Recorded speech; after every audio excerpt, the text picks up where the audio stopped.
বিসমিল্লাহির রহমানির রহিম। আসসালামু আলাইকুম। দেখেন, আমরা এখন দেখাবো টমেটো গাছে পরিচর্যা, সাধারণ কিছু পরিচর্যা।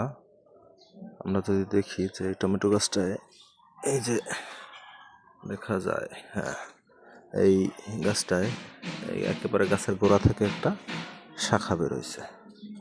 তো এই শাখাটা আমরা ভেঙে দেব। এই শাখাটায় কখনোই ফল আসবে না।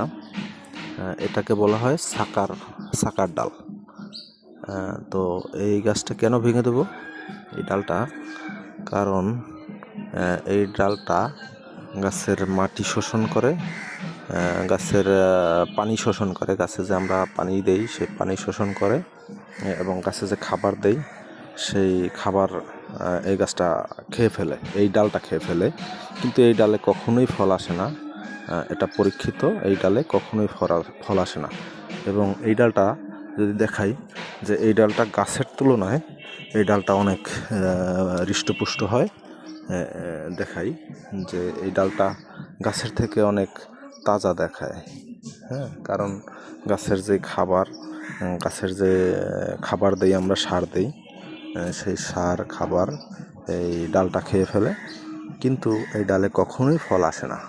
তো এই ডালটা কী করা হয়? এই ডালটা আমাদের ভেঙে দিতে হবে। এই যে আমি দেখাই, দেখেন যে গাছের চেয়ে এই যে ডালটা, এই ডালটা কতটা তাজা।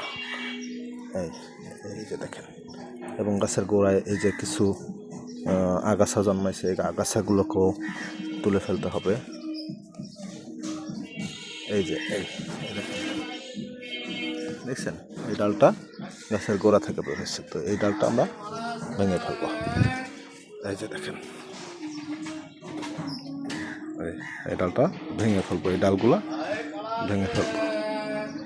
তো ভাঙলে পরে কি হবে? এই ডালটা আর গাছের খাবার, গাছের পুষ্টি খেতে পারবে না। গাছ সরাসরি খাবে এবং গাছে পর্যাপ্ত মুকুল আসবে এবং সেই অনুযায়ী ফল আসবে।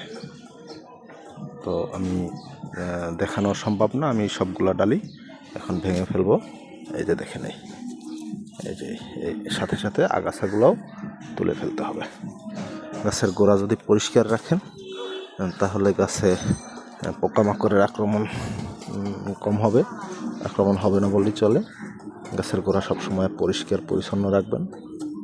মানুষ যেভাবে পরিষ্কার পরিচ্ছন্ন থাকলে অনেক রোগ হয় না, ঠিক তেমনি গাছেরও পরিষ্কারের দরকার আছে। তো সেক্ষেত্রে গাছে রোগমুক্ত থাকে এবং ফলগুলোও খুব সুন্দর হয়। ধন্যবাদ সবাইকে। আসসালামু আলাইকুম।